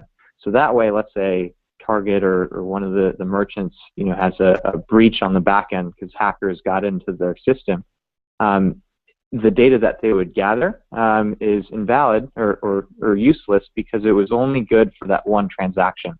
So that's something that we're bringing, but the coolest thing about it is we can bring it to the mag stripe of the card, because for the very first time, we can dynamically change that every single time you're paying. So if you're paying at a merchant or if you're even paying at a parking meter, you could be paying securely. And that's really the holy grail on the security side that is not implemented yet on our platform, but since we have this card connected to the phone, we can do that, and we're going to be rolling that out to our members. All right. Okay. All right, thank you very much. Listen, thanks for calling, and keep listening to the show. Yeah, absolutely. All right, good enough. Okay. We're talking to Tiago Olson about the Stratos card. 347-884-8881 is the number to get you on, get you through. And again, we're talking about this amazing card. To me, it's like something out of science fiction, and I'm kind of blown away that it exists now. I've seen suggestions for cards like this, but I had never actually seen one that is, it's here. I mean, see, the closest thing I've heard was implanting babies with chips in their arms that they can then use, for the rest of their life. Like, that was probably the closest to the Stratos. So how far along is your baby chip implanting technology? Yeah, yeah, exactly. I think we're going to keep and stay away from anything inside the body. Right? Okay. Well, now that being said, the card, it's in the card form, but we do consider it a bit of a wearable. maybe a wearable or connected device that you put in your pocket instead of on your wrist, but it just happens to be in the card form. Well, now I started to ask you this question before the caller came on. So if the card is lost, the user does not have to call each bank to disable their credit card, correct? I mean, it's because they can't get to the information. Well, I mean, the card information should still be safe. So, if you have the security mode enabled, where after 30 minutes or whatever you have it set to, it locks down. You're gonna be safe. You don't, we can get you a new card, and you don't have to worry about that data, having to actually call those banks and cancel a card and getting a new one. If you did not have that mode on, we would recommend that you go ahead and just call those 3 banks to cancel the card. And you do it identically to the way if you lost those cards. Got it. I understand. Now, you mentioned that obviously it's using Bluetooth connection and to their phone. So, are there any encryptions going on there? I mean, can people get our information via the Bluetooth connection if they were close enough? They're standing because they have all these ways of skimming and what have you. I mean, is the card safe from that? So the Bluetooth connection between a phone and a device has different layers of encryption and security built in. However, some very good security researchers and hackers have managed to show that there are flaws within that. So we don't rely just on the native encryption there. We do our own on top of it, and good. it's end to end. So we do everything to the highest level of security from that standpoint. So no one can grab some of that signal and start looking at the data and grabbing your card info. Okay, so you're saying you have the 3 most used cards. You have the 3 little touch panels on the face of the card that you can use. But that aside, how many cards can you actually load into the connected card, into the Stratos card? Besides those 3, you can have an unlimited amount on loaded within the mobile wallet app on the phone, and then you can toss any one of those temporarily into the Stratos card for use. And based on your location, we can intelligently even recommend which cards you might want to toss on. Wow. Based on your location. Wow, that is amazing. I guess it takes some getting used to because, as I said, I have what do I have? It's called Keyring, which is an app on my iPhone, which allows me to put all my loyalty cards and all my cards in there, and it's nice, especially with the loyalty cards, because it started out as a loyalty card type of app, and I can walk into, I don't know, PetSmart or anything, and I can say, and they have your loyalty card, and now they all work. Originally, they couldn't scan the barcodes on your iPhones, but all the merchants have updated their scanners so that now it's worked for that. And it's nice, and I'm sort of getting used to it. So my wallet is getting thinner and thinner because I'm becoming more confident that when I go to these stores that, oh, it's not going to work. Well, let me have the original card. Well, no, I left it at home. So that scenario seems to be getting less and less. Do you think that's going to basically happen, or is that just me, or do you think is that the general consumer? Or is that your goal? Yeah. Sad, lonely wallets. Yeah, exactly. To get over that initial fear of being out and about and not having your card. I definitely think we're going to see wallets start to slim down. I mean, one of the things that the Stratos card also enables you to do is have those loyalty cards with you, where a lot of people, a Macy's card or something like that is probably the definition of something I'd leave at home or not have with me if I walked in there. But if I could store it in digital form right there in the app on the phone, and it's no extra hassle to have, it makes it a lot easier to take advantage of different loyalty programs and everything. Sure. Now I've got I actually have a wallet on the back of it's like a phone case, but it doubles as a wallet. So I just have my Stratos card and my driver's license, and that's all I need. That is cool. By the way, they're saying that eventually they're going to have they're going to have an app that'll hold driver's license. Many of the states are now you're going to have your license on your smartphone, which is kind of cool.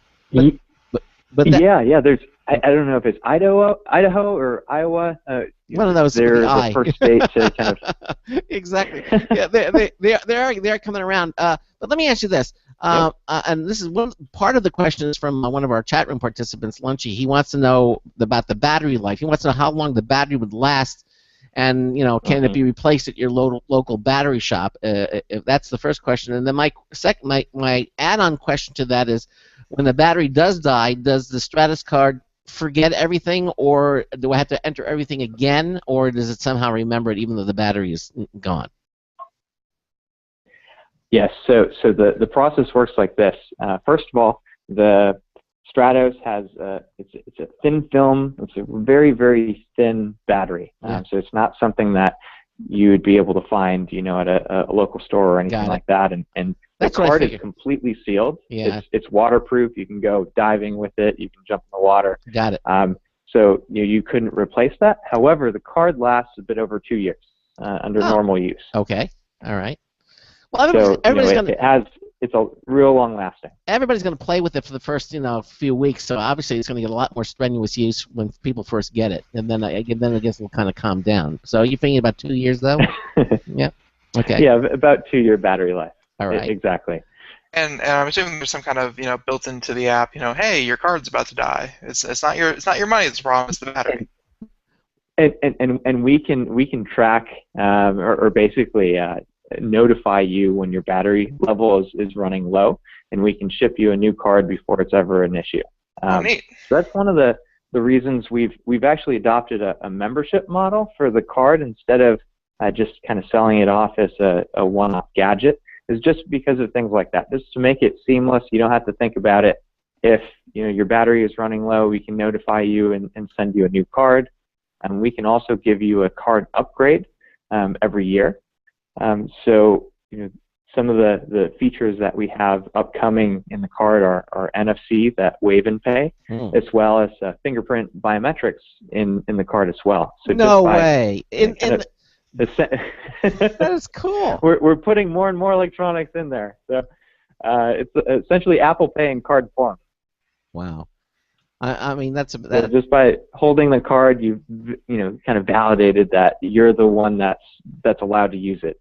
If you lose that card, then you truly don't have to worry because you're the only one that could use it because it's based off your fingerprint. So then when you lose a card, or is there a fee for replacement, or is it part of the membership? I mean, how do you kind of? I'll tell you what. I want to get all this answered, but we're at the bottom of the hour, so we're gonna have to break for commercial messages, and then we'll continue on with this, Tiago. Okay, so you stay with us, all right? Okay. All right, you're listening to the Computer good. America Show on the Blog Talk Radio Network, the Boost Radio Network, the IRN Radio Network, the TuneIn Radio Network. It's a whole lot of networks. And Ben and I are talking to Tiago Olsen. He is the co-founder and CEO of the amazing Stratos card. One card that does it all. We're going to continue on with them. We've got a news tips bulletin review from Marty Winston coming up as well. We will be right back. Looking for a best friend? Brother Wolf Animal Rescue has your best friend waiting just for you. The mission of Brother Wolf Animal Rescue is to help build a sustainable, no-kill community where no dogs or cats are ever killed for population control, where true euthanasia is reserved only for animals who are irremediably suffering, or for animals who are truly a threat to society and with no hope of rehabilitation. Brother Wolf's staff and volunteers go door to door, neighborhood by neighborhood, to educate citizens about local resources available for at-risk pets and to help their families connect with those resources. Brother Wolf's community-based approach to no-kill helps keep family pets healthy, happy, and in their homes and out of the local shelter system in the first place. For more information or to make a tax-deductible donation to this wonderful 501c3 organization, visit their website at www.bwar.org. Help to realize Brother Wolf's vision when no animal is euthanized for lack of a home. Who's a good boy? Hi, this is Craig Crossman, host of the Computer America Show. You have important meetings to schedule. Your company's getting ready for its IPO, and you're in charge of the PTA fundraiser this month. So how do you coordinate everyone to be available at the same time? Are you still using emails, phone calls, even text messages to schedule meetings with a group of people? How's that working out for you? That's so great, huh? It's a fact that every day, millions of people suffer from scheduling headaches. Well, with Doodle, scheduling meetings with a group of people is quick and easy. With Doodle, you can easily propose available times to each member. Each one checks off the times that they're available, and then you simply pick the time that works best for the group, all in an easy-to-read display that integrates with your existing calendar. Nothing could be more simple. Give Doodle a try for free, and like millions of Doodle users, you'll truly see how easy it is to find the perfect date and time for all your meetings. That's www.doodle.com.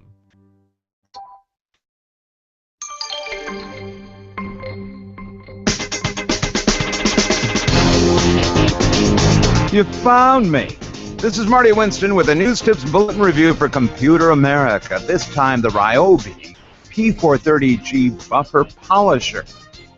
Maintain, repair, and replace are the three choices we face all over the place in any workspace. So we got an Ryobi P430G 6-inch buffer polisher for review. It uses their new 1+ 18-volt battery system. When office furniture, from desks to conference room tables, start looking haggard, it's often enough to clean, apply some polish, and buff. And the faster that's over and done with, the more productive the rest of the day can be. This tool's extremely well-balanced rotating metal platter has a foam head affixed over which you tie a soft cloth bonnet to come with it. It has just one speed, roughly 4,000 RPM. Bottom line, the Ryobi P430G Buffer Polisher can add or restore a shine with reduced amounts of elbow grease. This is Marty Winston with a News Tips Bulletin Review for Computer America. Welcome back to the Computer America Show. It is 33 minutes past the hour. We have our second hour guest with us, Mr. Tiago Olsen here, and sound check needed. Okay, so yeah, notes all over the place. Yeah, no, and we're talking, and he's the co-founder and CEO of the Stratos card, and it's this amazing little card that has Craig all of Flutter apparently. And rightfully so. I mean, a lot of our listeners, they're kind of, they have so many questions because it's at the same time, it's not new technology, but I think what it's doing is like equal parts obvious, and why isn't that already happening? And equal parts, wow, you can do that. Like it's hitting that nice middle ground of why hasn't this been done before? And thank goodness that's finally here. Craig, you were just about to ask another question before those commercials came in. Basically, I want you to tell me a little bit more about the technology behind the card itself. I mean, is any of this new or different, or it's unique to you, or copyrighted, or are you basically using or borrowing from different technologies that are all available and kind of coming up with a card, Tiago?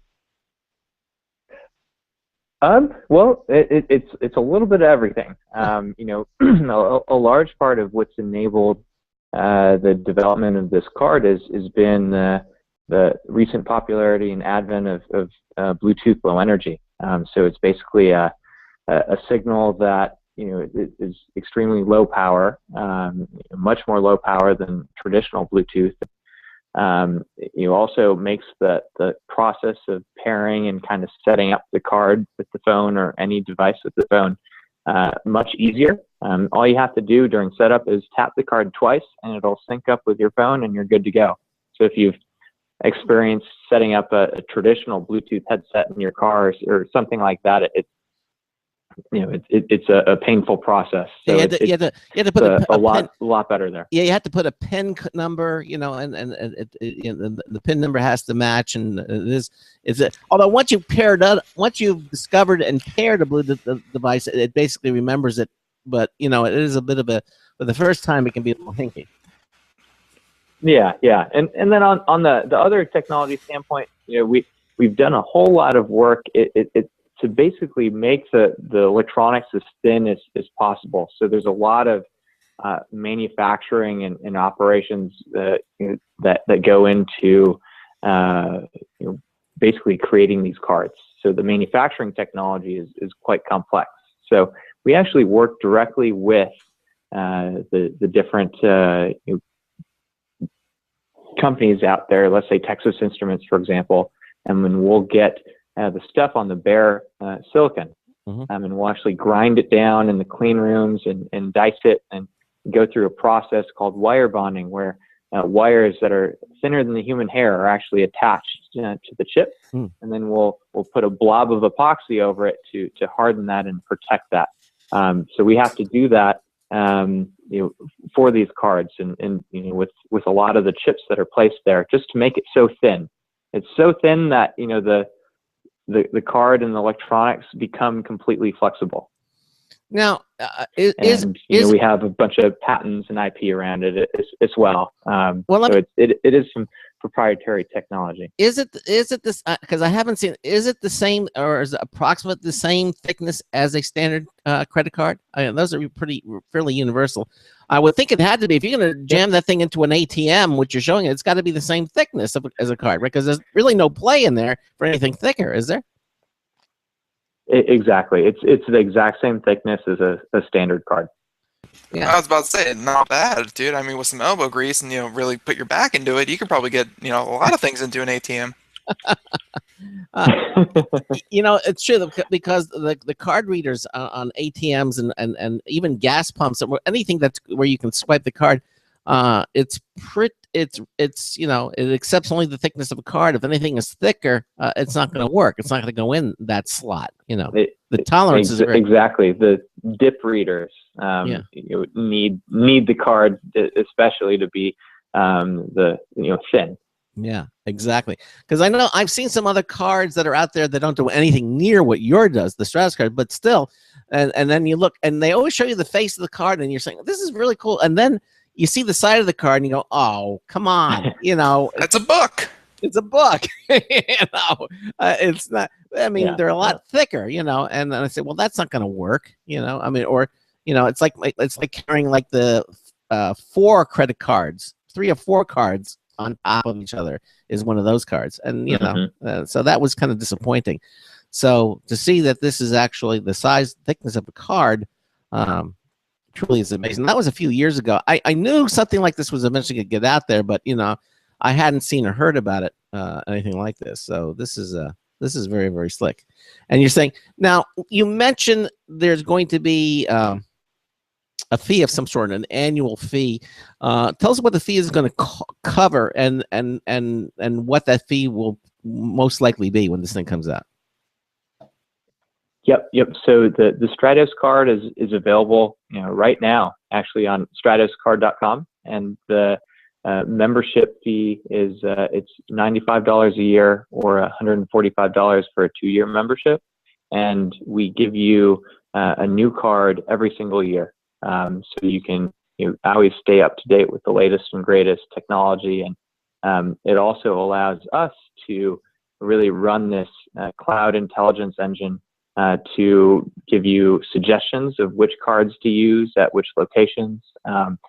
We also offer the ability, and we're building this into the app, and it's going to be available in an app upgrade later this year, which basically allows you to, it's almost like Fitbit style activity tracking of your cards. So you can actually see, you can scroll through your activity and see, I used my American Express at CVS, and then I walked down the street to Starbucks and used my Starbucks card there. So if you had a fishy charge from a couple weeks ago, you could just scroll back to that time and say, oh no, I was at that location using a card, and then I walked somewhere else and did something else. So it's a much different way of kind of visualizing your spend. And we can also bring in what those amounts were, kind of like a mint.com. So you can see it all in one convenient location. Wow. So there's a lot of value that we're bringing kind of on the software side as well. Yeah, exactly. So again, very very cool technology. So basically, $95. Now, what happens if, let's say, a few months go by and or I've had it for like 6 months or 7 months, and you come up with an upgrade to the card itself, or do I only get one card a year, or will I get the new card when the new ability comes out? Like we say, oh, I'm going to add a fingerprint reader to this card. Do I have to Mhm. wait for the year, or do I get the new card when you make it available? So right now you officially have to wait a year to get the upgrade, but you could always ask for the upgrade, and we would just charge a nominal fee to allow you to upgrade the card. It really just allows us to cover the cost Hey, to I'm get there. you another card. You don't have to apologize. I think I'd be Yeah, willing to. honestly, like the way Craig was phrasing, it's like, oh, but come on, Dad, I want the new toy. I want the new one. I was fully expecting you to say, One of you can the wait. one of the things that we do try to make sure though is if an upgrade is about to come out, and you're purchasing, let's say, the card, and next month the next one is coming out, we're making sure that we message that very clearly, so you don't end up in that situation and get bummed out. Okay, good. All right. Well, so there is messaging that's going out. In other words, with the smartphone app. And by the way, is it for the iPhone at this point, or what smartphones is it for? iPhone and Android. Oh, okay, boy. Okay, good. So it's coming out for both platforms, with the two major platforms, Mhm. and the app will be available on iTunes. You just download it. Is that how it works? Yes. So the app is available on iTunes later this month. Okay, and it's a free app. It's a free app. Yeah, exactly. So basically, when you get the end of it. Now, when you get the app, does it ask for some personal information, identification, passwords? I mean, how do you It's activate? already asking for your credit card. How much more personal do you want it to get? Sure. So one of the most important things that we do need to do is essentially make sure that we know the identity of the person setting up the app. So, for example, we block someone, like you can't take someone else's card and start swiping it into your app because it's connected to you, and you can only add your own cards in. So once you've gone through this, kind of the setup of putting your email in, and we'll ask you a few security questions and everything, and basically your date of birth and some stuff to just basically validate your identity and comply with it's federal know your customer standards in banking speak. Then we can allow you to put all your cards in there, and if you try putting someone else's card, it's going to reject that. Wow. I mean, look, this is like Star Trek technology for your credit cards. I think it's an amazing product, and I can't wait to get my hands on it and experiment with it.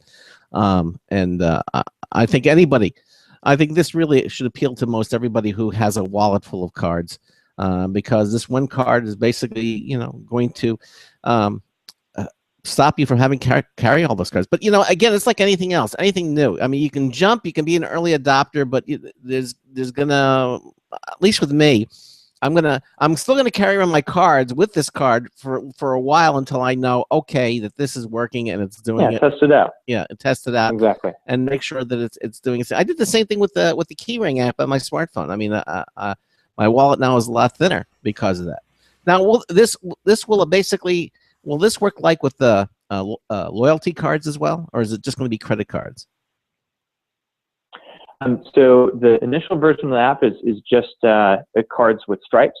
So if the loyalty card has a stripe on the back, you can swipe that in and digitize it. Okay. And we're looking into offering the more of the. I think you said it was it CardStar or one of the there that can also do barcodes. We're looking keyring, into yeah. barcodes as well. Yeah, keyring is keyring. Yeah, it actually takes a picture of the card, and you can and the barcode on it, so it can actually move it in. But if it can't, at least you have the image of the card and you have the number. It'll actually print the number up.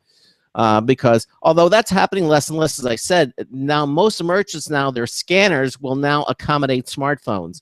Yep. Every merchant At first they didn't. They had some trouble initially, but yeah, they're pretty good now. They're very good now. They work with every merchant that I went to that it didn't work. Has since now it works, and a lot of them said, "Oh yes, because I asked them because this is what I do. I'm in the business of doing this." And I said, "Oh, did you have to?" Yeah, said, "Oh yeah, we had our people came at they upgraded the hardware and the scanning, and so now it works with smartphones." So obviously, merchants are they see enough of it, they know they need to get it, and I think now at this point it's pretty much universal. So you're coming in at the right time here with this. But this again, this Stratos card takes it to the next level. I mean, that's just an app, a wonderful app. It's an amazing app, but yes, you will continue to develop. Like I said before, it's not technology. It's like, whoa, they can do that. It's not, it's technology. It's like it's been around, but also at the same time, technology that really hasn't been combined yet. And you're like, oh, okay, finally, glad you're here. Yeah, exactly. Okay, so and go ahead. I was just saying there's some very interesting technology because we're also working with banks that really want to differentiate and offer some unique things to you. So one of the things that or features that we're working on is essentially allowing banks to virtually issue cards. So if you can imagine, I guess it also works with a merchant. So in the circumstance where I'm walking into a merchant, let's say I'm walking into Target and I want to get one of their cards, and instead of filling out a paper application, I could simply download the card with one click right from the lock screen of my phone. All right. So there's a lot we can do there. Same thing with let's say you have fraud on your account, but you're off on vacation in the Bahamas. You could download a new card. So those are the kind of the features that get enabled now that we've connected what used to be a dumb piece of plastic to the cloud. Truly amazing. Can you tell tell us a little bit more about the future? You mentioned a couple of things. You mentioned the fingerprint technology, which I think is also very, very cool, amazing. What other things do you see coming out for this card as the months and years go by? What else would you like to see happen with this device? Yeah, there's a variety of just really exciting things that we look forward to. So fingerprint security and authentication just right there on the card is one of them. The NFC wave and pay sort of technology, or also the ability to start using that for access is another one. Because if you look at it from an access card standpoint, someone else can't just pick it up and enter the building because they wouldn't have that fingerprint match. So it's more secure than just a standard kind of wave card to get into a building. Yeah. So there's access. There's also just a lot of different areas that we're looking and expanding into. What on the hotel side, imagine skipping the front desk and going straight to your room and just downloading your room key. That would and just doing a complete virtual check-in. I love that. So there's just so much that we can do with the platform. So that is amazing. Well, all I can say is, Thiago, you can't do this quick enough. I mean, I really am I'm looking forward to this. I'm very excited about it, and hopefully our listeners are as well. Again, now, if you want more information, you can go to the website, which is Stratos Card, STRATOSCARD, stratoscard.com. We're going to have it up on our show notes page at computeramerica.com as soon as Aaron gets it up and running again. Hopefully it'll only be down for I'm just wondering why did he tear him down so quick? Oh, why did he take it down? I don't know, but no, he didn't just take it down. He tore it down. He just shredded it and whatever. I don't know. He shredded it, but I had it up there tonight. I had everything in there. I had all the everything there. But as I said, we'll get it back up there in the next day or so, and we'll include it. And of course, you can always listen to the show as well. Thiago, I think this is really an amazing product. I'm glad that you're working on it and making it available, and I can't wait to get mine. and to get started as well. Again, stratuscard.com is the website, and check it out for yourself. I'm sure you're going to want to get one yourself. Thanks so much for being with us here on the show tonight. Well, thanks for having me. It was great meeting you guys. Yeah, likewise. And we should have you back in 6 months or something as the card continues to develop and you add more features. We should get you back on the program. Absolutely. We'd love that. And we're expanding rapidly. We're building the team out here. We've raised $7 million in venture funding so far. Wow. And are going in expanding rapidly. So we have another larger round of funding coming, and wow. We're trying to scale rapidly to kind of build out a lot of the the vision that I kind of talked about here. Now that's $7 million. That's $7 million. Did he use a credit card to pay it? I'm just kidding. Funny. But I hear what you're saying. Send your job applications to. Yeah. There you go. Yeah, we are also hiring. We're wow. in Ann Arbor, Michigan. So anyone interested on that side too? All right. We do have listeners there, so okay. But very cool product. So thanks for joining us and telling us about it. Thanks, Tiago. Take care. Have a good evening. Okay, thanks guys. Have a good one. Bye-bye. All right, there you Bye. go. The Stratos card. All right. Again, very cool technology. Check it out at Stratos, STRATOS card.com. So we've got about 6 minutes. Do we have any news items that you wanted to do, Ben? Oh, there we go. My bad. I was muted. I recently came across a news article, but it was about tractors, and someone else found someone else in the chat room. I think it was Fort in the chat room. Our moderator mentioned it about cars as well, and it was but the one that I read was about John Deere and General Motors talking about how farmers, in a clear move of serendipity, and although we may have a caller here in a second, so All right. I'll get through this as quick as I can. They said that farmers don't technically own their tractors when they buy them. You know, who owns them? John Deere says John Deere owns the tractor. They have a quote unquote implied license to use the vehicle for the life of the vehicle, but they don't technically own the tractor because they're saying that the proprietary software inside tractors nowadays is what runs the tractors, and John Deere still owns the software. So technically, you're just licensing your tractor, and tractors can be multi-million-dollar tools. They're expensive, but technically, farmers don't own them. They just own the rights to use them. Wow. And and there have been car companies trying to make the same claim that eventually you don't even own your car when you buy it. You just own the rights to use it, and they technically own the software that runs the car. So I thought that was an interesting little tidbit. Wow, cool. Oh, well, yeah. We have another caller from Michigan, Computer America, Craig Crossman. Hi, caller. What's up? Hi, it's Lunchy again. Hi, Lunchy. I was calling to tell you about the USB 3.0 card installation and hub problem that people might run into unexpectedly. Okay, what is that? Okay, so let's say you have a computer, and a lot of motherboards today come with USB 3.0 already, on board. Yep. Well, for older PCs, you can install a PCI Express 1X 3.0 card in there, and you can run a faceplate to the front of your computer, which is a hub. Well, I installed one recently for a customer. It seemed to work perfectly on the surface. And a week later, I get a call back because every 3 or 4 times he tries to insert a new file name in Windows Explorer, it would start throwing out gibberish or delete whatever he wrote. Jeez. And it was go ahead. I'm sorry. No. That's not what you want your computer to do. That's awful. No, it was such a unique problem because I've never seen this before, and it's on none of the forums. No one has seen it. So I start troubleshooting the problem, make sure it's not the keyboard, et cetera, et cetera. Well, come to find out that the card was defective that I installed.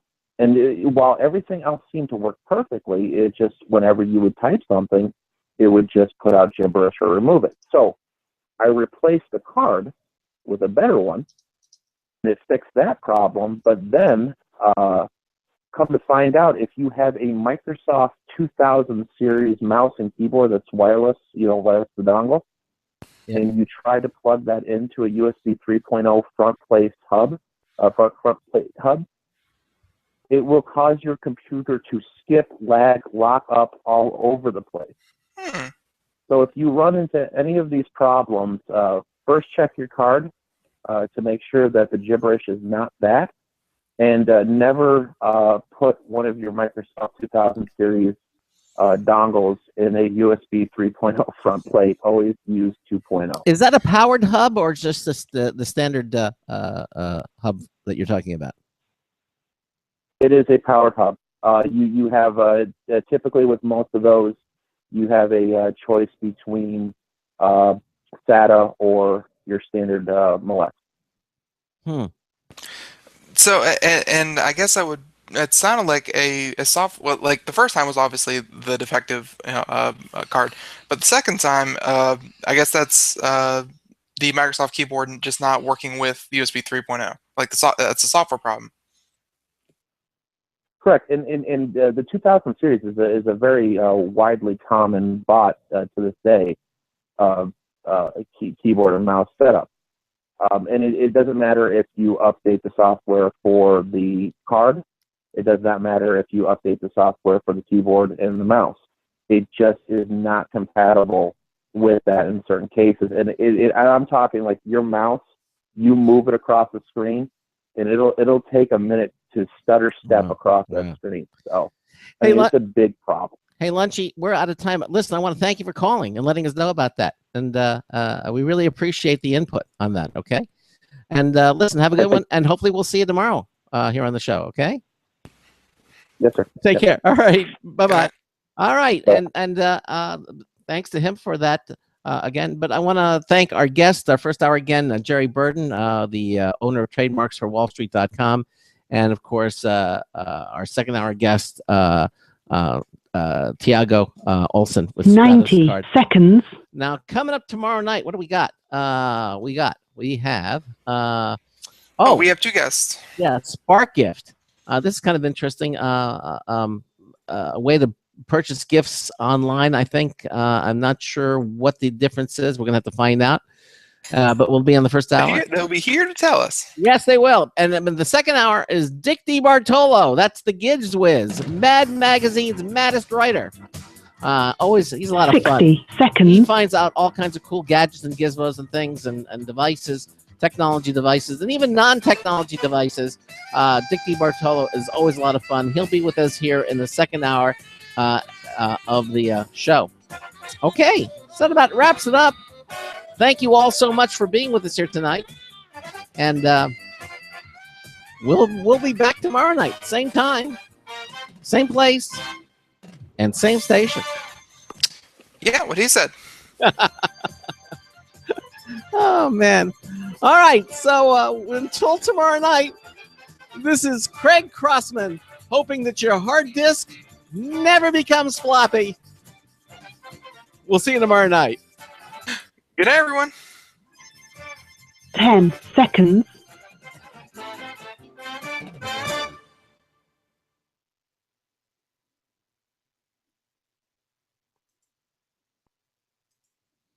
Thank you for using Blog Talk Radio. Goodbye. Okay, everybody, thanks for watching. Sorry if I poked my finger in your eye, but we will see you tomorrow night with our two exciting guests and Dick DiBartolo in the second hour of the show.